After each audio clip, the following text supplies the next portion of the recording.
అందుకు మహారాజా రాజు ముందు ఎదగొట్టేది కానీ రాజు నాడు సాధ్యానికి రాగా అని మహాతల్లి చింతకాయని మహాతల్లి మసూటి మాయే బొడ్డు చేసి ఆ దేవుడికి పట్టిన మహాతల్లి దేవుడికి పట్టిన ఎట్లా ఉందని ఈ చూసింది మహాతల్లి. నేను మామూలుగా వెళ్ళబోతుంది దేవుడికి పట్టణము అల్ల కన్నుగా ఉన్నది. ఎట్లా కళ్ళ మీద పీరికలు దొరుకుతున్నారు దేవుడికి పట్టణంలో మాట్లాడుతున్నారు. అప్పుడు మహారాష్ట్ర కాల్చాలనుకుంటున్నారు.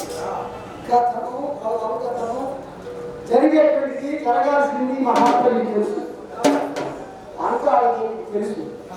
మరి దేవుడికి పట్టణం అల్లుకలుగా ఉన్నది.